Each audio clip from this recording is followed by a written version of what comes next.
Hello, I'm John Zock. We're here to view my Sierra Railroad springtime of 1955. This actually is the second layout tour of my layout. This time we're going to focus on operations. We'll talk about several Sierra jobs, touch on the Pickering Lumber Company, and even the SP. The layout is my basement and occupies about 1,500 square feet. It's an HO scale, and in some places there are as many as 4 decks.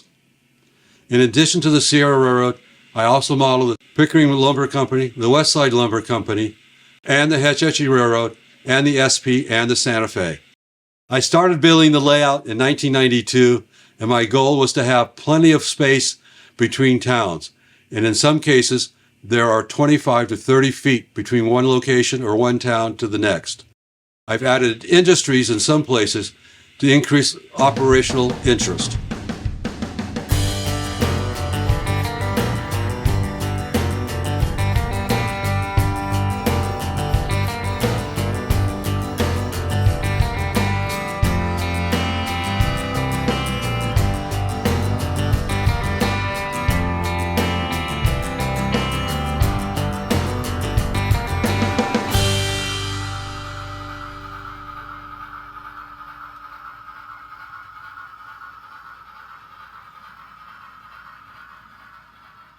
This is the Sierra crew assignment.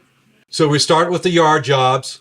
If somebody wants the Sierra yard, for example, they can raise their hand. If they're the only one there, they get it. If there's multiple people asking for the same job, they'll draw numbers and the highest number wins. And we go to the next one until everybody has an opportunity to get the job they want. Once that's done, we do the same thing on the road shows. And again, as you can see, there's a number of jobs here. And once they finish this job, they can mark up for the next one all the way over to the afternoon. On our crew assignment, there are 22 jobs related to Sierra or Pickering, and then an additional 10 for the SP and the Santa Fe. Here's an example of one of the jobs they would pull out. This one's for Freight 5 out of Jamestown. You can see the information on it. Then we open it up. There's a map of the layout, so that helps you know where you're going. Then we have additional information in addition to the manifest that you'll pick up at particular places of what you should be doing and how we recommend that you do it. But obviously at times you'll do it the only way that you know how, and it works just as good. On the back side, there's an actual timetable, and the yellow highlights are for your train and other meets that you might have. Now you're dealing with the Sierra, so it's rarely where the meets actually show up at the same time. So you just have to be paying attention to where you are and along with everybody else. We do not have a dispatcher. You're on your own. As you can see on the crew assignments, there are some assignments that have red dots. That simply means that the throttles are already at that location. I've been using the CVP throttles. I've been using them since I converted to DCC, which is roughly 2005. They've changed their models, but it's gotten really nice. Some of the nice features or you can go from one locomotive to another without having to enter things. So we really enjoy those. These throttles down here are all for the road jobs.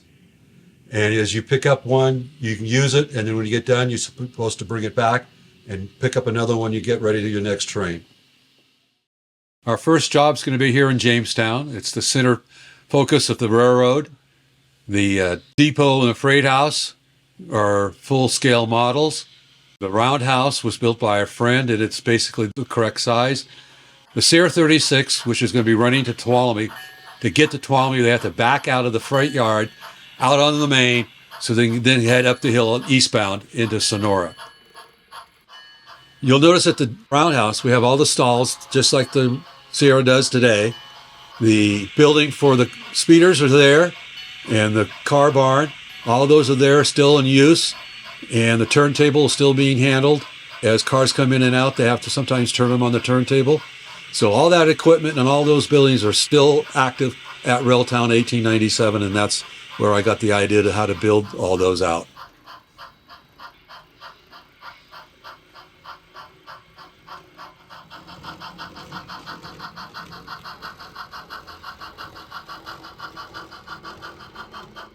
When the train is ready, the call will go out to the engineer of the 36. He'll take the train out towards Sonora. with the appropriate cars.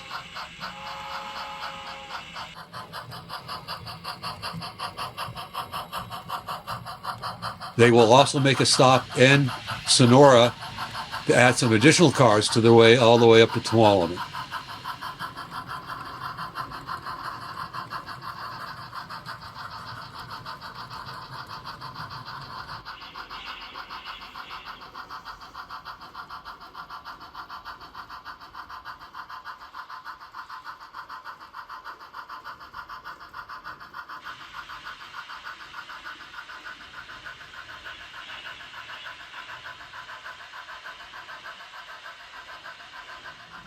It was interesting to find out what happens at Lime Kiln. It was a major source of lime for the dams being built up and down California.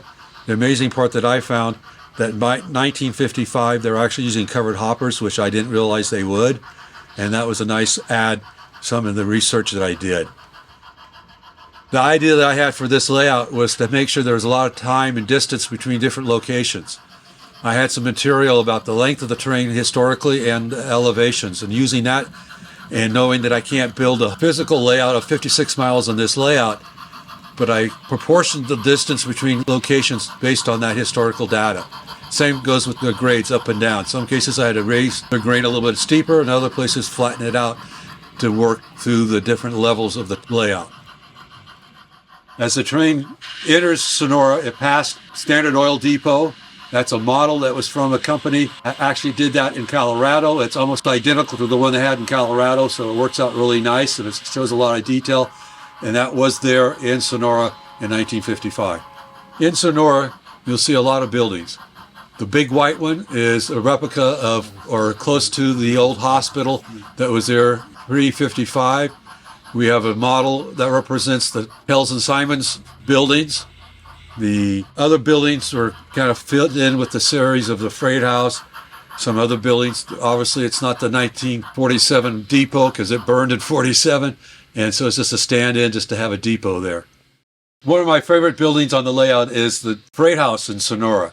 Believe it or not, I bought in 1972. It was one of the original fine-scale miniature kits that I bought from Berkeley hardware stores. It's been here in all the different layouts ever since. One of these days, maybe I'll rebuild one more typical for the Sierra on that location. But it's nice to have that building because it's been almost as old as I am.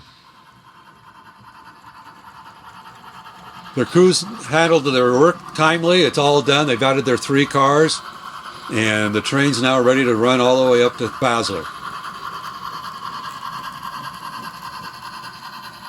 As the train leaves Sonora with its additional 3 cars, we will approach Sullivan Creek Trestle. The trestle is still in use today for the Sierra Northern.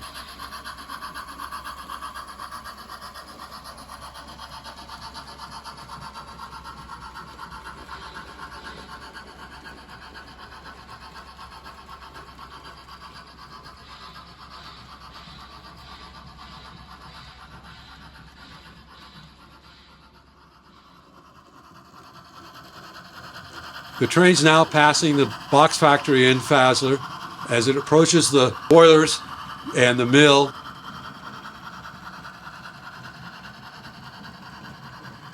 the mill is one of the primary factors of why the Sierra has been so successful, that in the Westside. So it's the first big mill that they have activity at every day. They've come to stop there.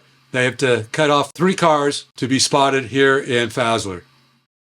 The mill here at Fassler is based on photographs that I had. As you notice, it's against the wall, so it's about half the width of it. But all the number of windows are the same number of windows in the photos. And it was fun building. It was fun to build all those windows to scale. But I think it turned out very nice. The crew's done their work. They cut off the 3 cars, and we're headed up the hill.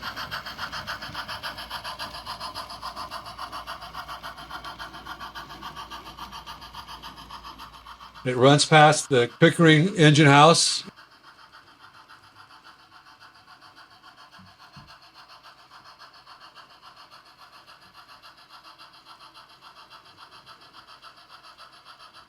And then along the wall,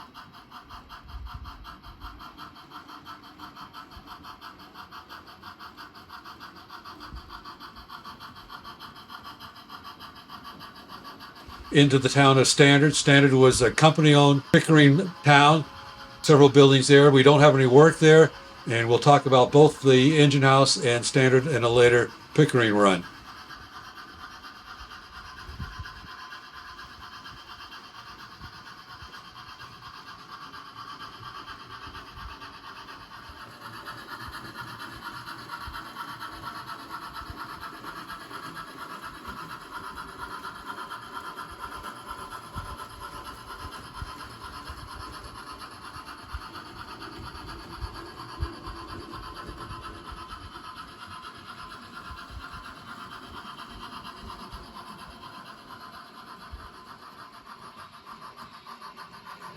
The train crosses over Draper Trestle. It's still there. I would not advise you walking across it these days, but that is historically correct location.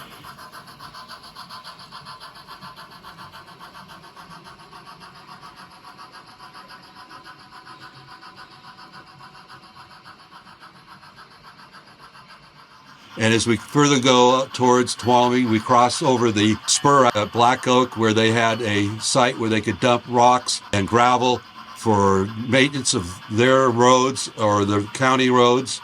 You can still see some evidence of that area still there and present. And then as we proceed further east, you actually cross over the Black Oak Trestle. A little bit different than the Draper. Draper had a creek underneath of it. Black Oak was more just a gully that they had to cross over. They would get some rain in the wintertime, but not that much. As we approach Ralph, the Pickering log train is holding for us. They came down from Shotgun, but obviously the Sierra has the right-of-way. They share trackage, but Sierra always had the right-of-way over the trains of the Pickering.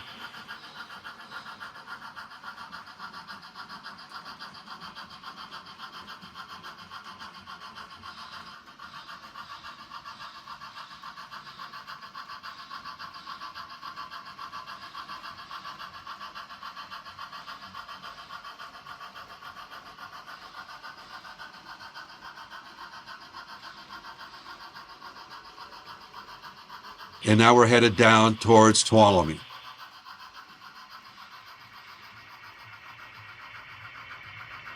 As we approach Tuolumne, we have over a 50-foot length of straight track, basically. Again, just a little information. The layout is in a room facility about 1,500 square feet.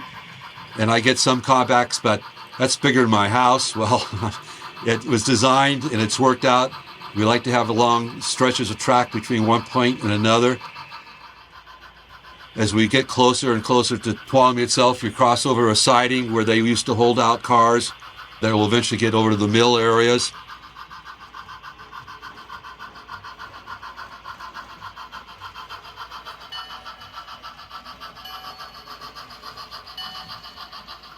And then we cross over the Turnback Creek Trestle. It's now gone. It burned up in a fire, unfortunately. But there's a lot of history there, too, because it was the main entrance into the Westside facilities. As the train crosses over Turnback Creek, it enters into the area of Tuolumne. You see some of the buildings, the freight house, the Wye, where the engines get turned, and then the mill around the corner.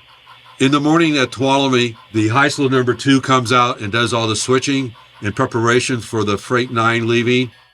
The work on the Heisler number 2, it's going to make up, based on the manifest, these cars and build the train for Freight 9. When that's done and Freight 9 is ready to leave, he takes this with him because it has all the different locations that he has to pick up cars. And once he gets to Jamestown, all the red ones are the drop-offs at Jamestown, and he'll hand this document to the Jamestown operator so the out operator will know where to spot those cars coming into his yard. Once that's done, and after the Freight 9 leaves, Heisler number 2 comes back and picks up these cars in storage and sets them out on the various sheds and locations. On the other side of the Tuolumne itself is the Westside Mill area. The buildings are made based on Russ Simpson's drawings. They're full-size scale, accurate models. As you can tell, they're all white, so they're not done. We've got a lot of work still to do on the west side, the narrow gauge shays. And mainly because there's no direct interchange between their logs and logging with the Sierra, it's kind of the last section that'll get a lot of work done. But it ties in with the Sierra because it's, again, Westside and Pickering were the two main mills that provided money to Sierra and kept the Sierra running all through those years. And the mill at Fassler is still in use. So lumber was key industry for the Sierra Railroad. The next job we'll be looking at is part of the Angels Branch, known as Maloney's. In real life, Maloney's tractor is all torn up and gone, but again, a little liability of saying in 55, they found more gold lines, they rebuilt the branch, and the train is just now leaving Maloney's. It's running past the stamp mill. The mill itself was a major kit, and everything to the right of it is all scratch built.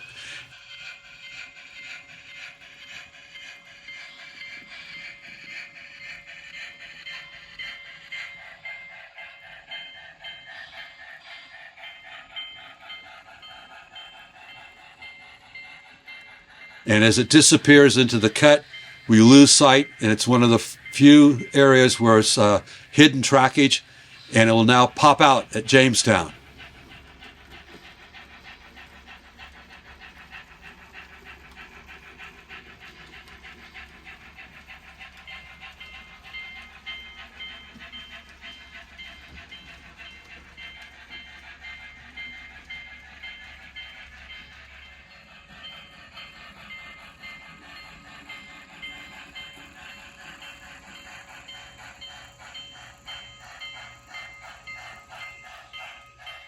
The train is stopped in front of the freight house.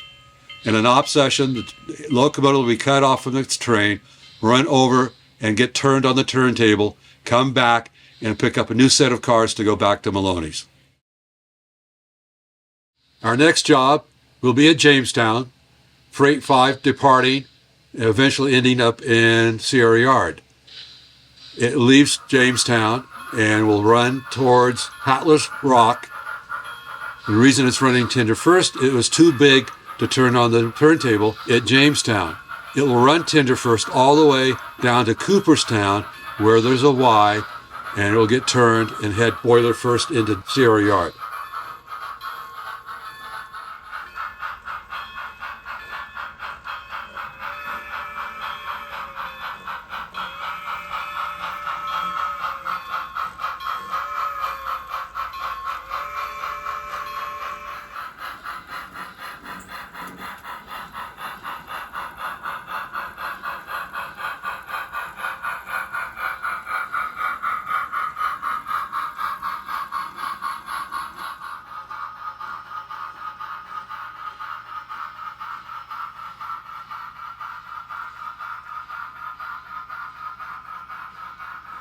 As it gets closer and closer to Hatler's, it will cross Woods Creek, well known, and Hatler's, it's probably better known as rock siding in real life, but it's, again, one of the little stretches of imagination for modeling.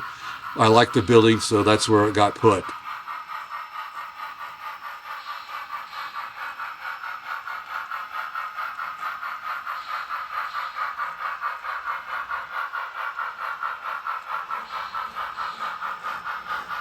As it leaves the rock siding in Hatler's, it turns the corner around the end of the peninsula, headed towards Keystone.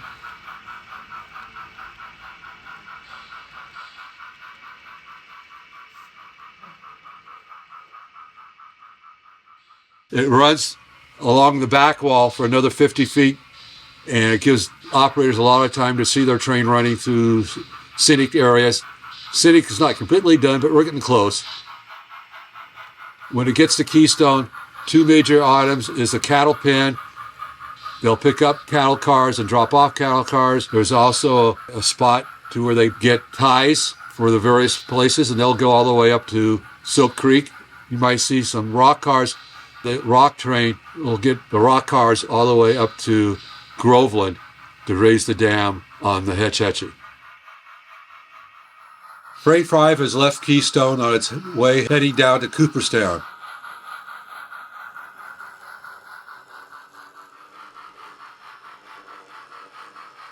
We're approaching Cooperstown as we run through this nice green valley with the creek. It's one of the first areas that I did scenic with the nice grass and the trees.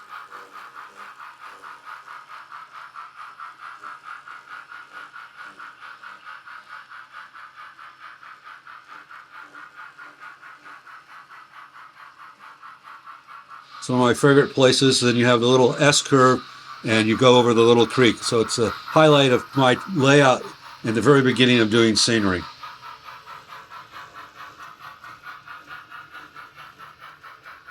Freight 6 out of Sierra Yard has arrived at Cooperstown. It was a longer train, so it had to back some of his cars up onto the Wye. So the Freight 5 coming down from Keystone will have room, and when the Freight 6 leaves, then we'll turn the locomotive on the Wye.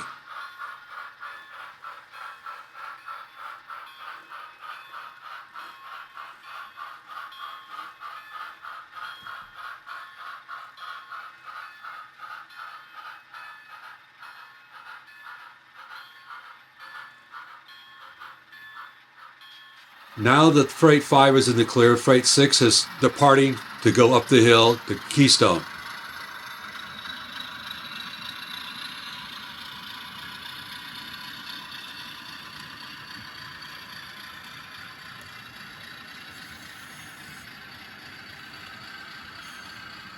The next step is to turn it on the Wye. As we mentioned earlier, it's been running tender first all this time. Now it's its opportunity to get turned around on the Wye to head boiler first into Oakdale. The first step is cutting the locomotive off its train and proceeding westbound, clearing the first turnout. The turnout is thrown, then boiler first, it runs into the leg of the Wye.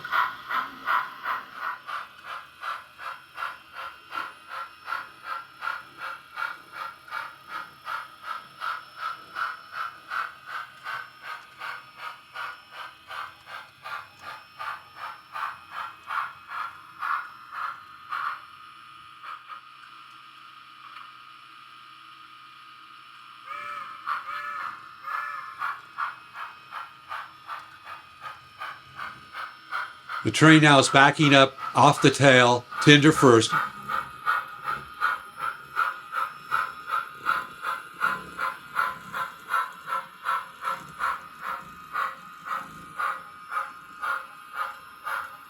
Clears out to the main line. The main line switch is thrown. Now it runs westbound.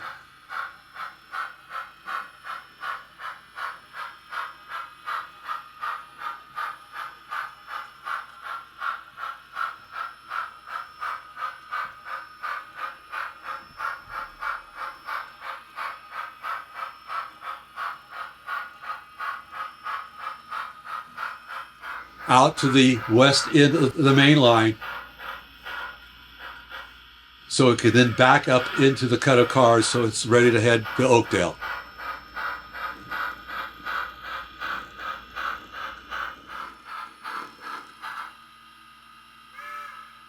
As the train departs Cooperstown, heading west, the first thing you'll see is a small trestle over a creek between it and Warnerville, crosses the creek, heads for Warnerville, runs through Warnerville, and of course Warnerville is known for high noon, and the water tank main was still there during the movie.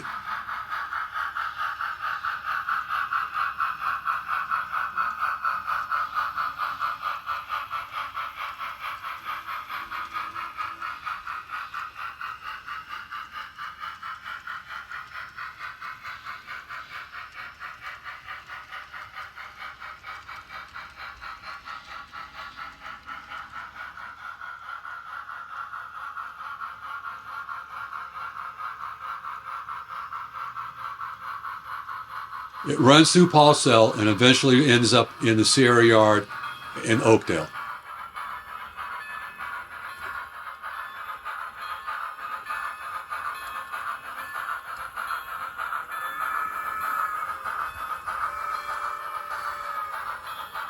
After Freight 5 has arrived in Sierra Yard short of the Diamond, we're going to move locations up to Fassler and run the Pickering log trains.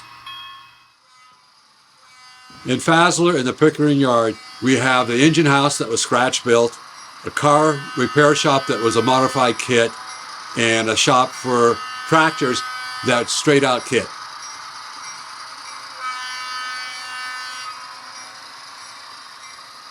For the Pickering log train to depart Fassler, they need to get clearance from the Sierra Railroad between Fassler and Ralph.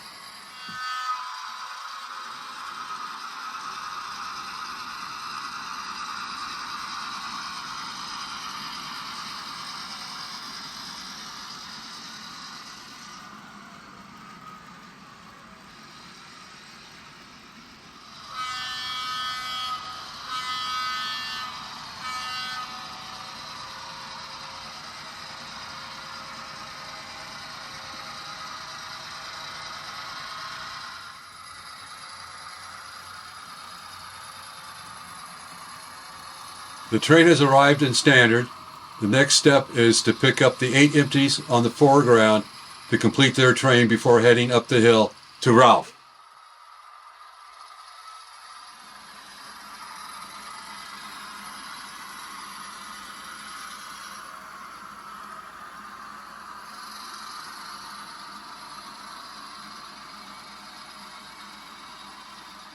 The Pickering log train has just crossed over the Black Oak Trestle. Earlier today, you saw the Tuolumne Extra do the same thing, riding onto Ralph onto their own track all the way down to Tuolumne. Now the Pickering will diverge here at Ralph onto their own track, headed to Shotgun Pass.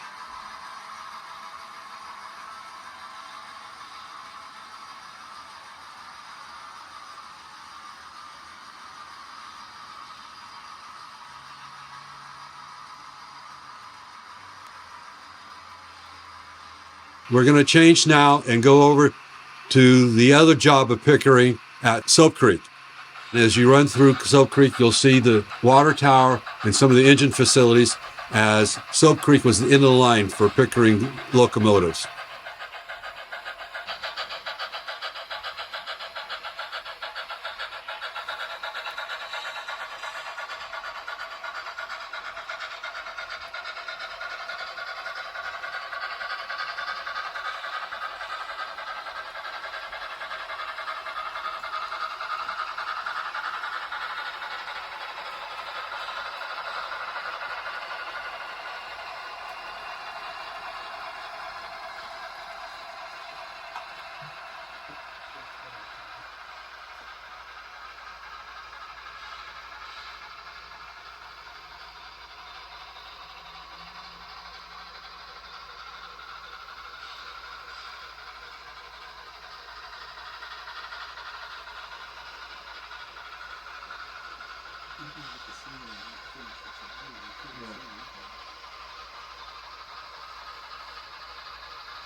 As the Pickering log train heads towards Chinaman Creek Trestle, you notice there's a locomotive and 12 cars, another locomotive, another shay, and 8 more cars. A total of 20 cars headed down to Shotgun Pass. The reason for the 2 shays being apart like they are is a safety feature from Pickering. They did not want both shays on the trestle at the same time.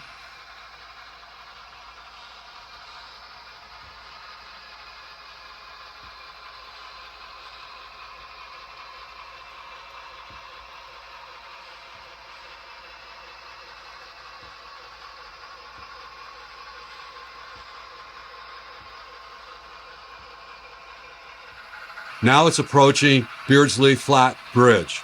You can see a photograph of that bridge back in the early 20s with a shay pulling, looks like a group of people out to the woods so they can see what's happening with the Pickering logging industry. As the train crosses over the bridge, we start getting closer and closer to the peeled onion. But before that, you'll see another photograph of the PG&E line up the hills down to the river. And that's the Pickering covering that area as it continues up to the peeled onion.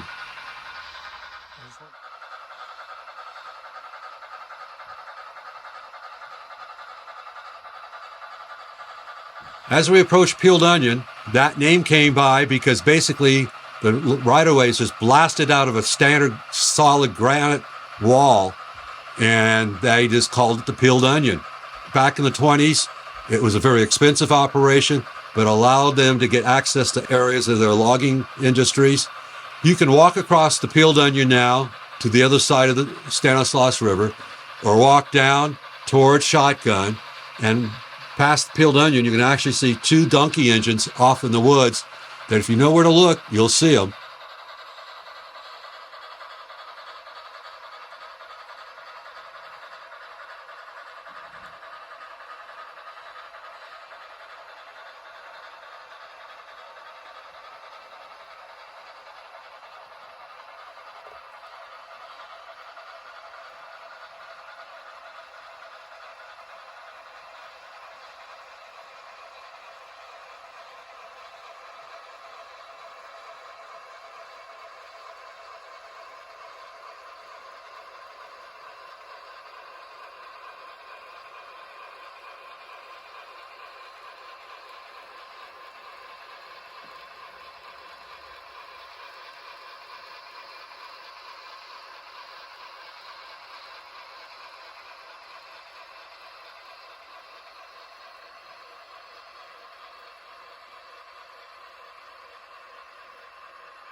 Empty log train was eastbound into Shotgun. The train out of Soap Creek was westbound into Shotgun. Now that they're there, they swapped cars and the cabooses. The westbound train out of Shotgun is now the loaded train with logs down to the mill at Fassler.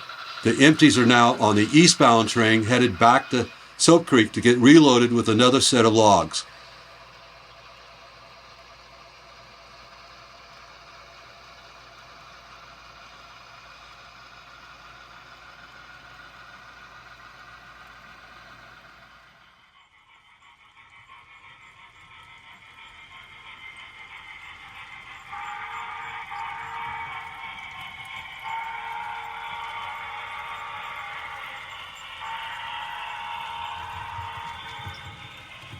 We're done running the trains on Pickering, so we've come back down to Oakdale, where an SP train will come in over the Stanislaus River Bridge.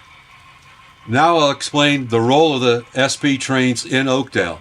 First job here is getting the cars sent over to the interchange for the CR to pick up their cars. The little check mark means they're already on the interchange. Where there's no marks, the freight guy here has to pick up those cars here using the 280 SP engine and picking those up and shoving them over on the interchange. Then, by that time, he'll also start even picking up these cars. Those cars will go out on the SP train headed to Merced. The SP train will drop off these cars here in Oakdale, and again, the local engine will then be spotting all these cars as the day progresses. Once the SP freight has handled their job, the SP peddler will be coming out of Merced. Before he arrives in Oakdale, the local engineer will be picking up all these cars at the local industries and sidings here in Oakdale. When the peddler does arrive, it will take those cars with him to Stockton and drop off these 3 cars here, where again, the yard master will be setting those cars out based on the location of their spots. The last job we're going to be looking at on the Sierra is the rock train. It initiates at Atlas with locomotive number 34 and 10 rock hoppers and a caboose. It will reach out to Paul Cell, get back on the main line, and proceed all the way to Cooperstown, where it's going to catch up with a Hetch Hetchy helper to get up through the canyon.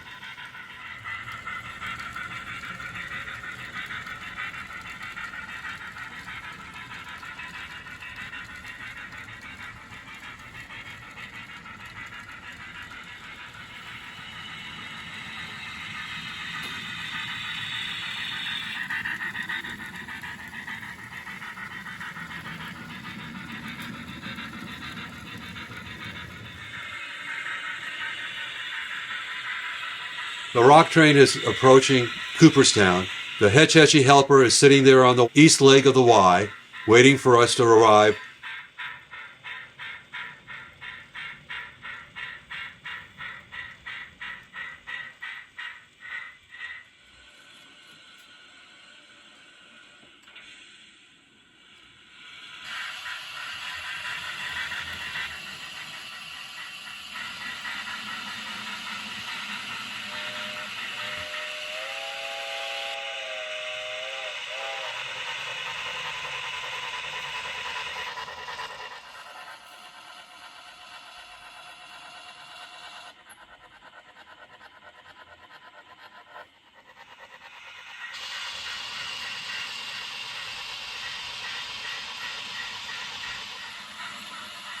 Hetch Hetchy locomotive cuts in after the fourth car. The remaining 6 rock hoppers will head up to Hetch Hetchy and eventually go up to Groveland. The Hetch Hetchy locomotive has now been cut in.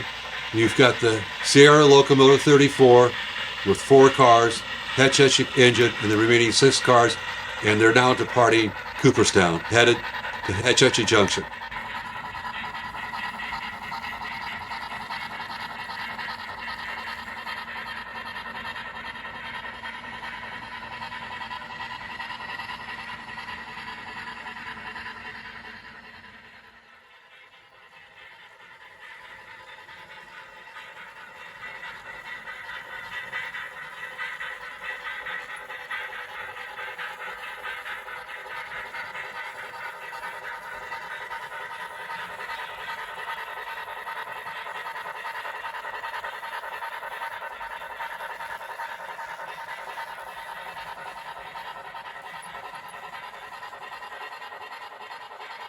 The trains arrived at Hetch Hetchy Junction. The first thing that happens, we cut off the caboose short of the crossover. The Hetch Hetchy locomotive and the 6 cars proceed past the crossover, will then back down the crossover onto the Hetch Hetchy siding.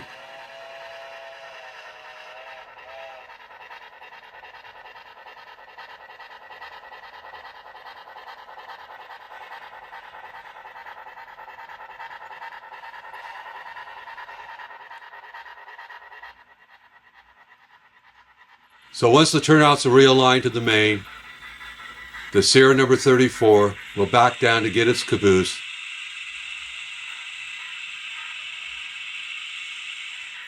And it's on its way to Jamestown.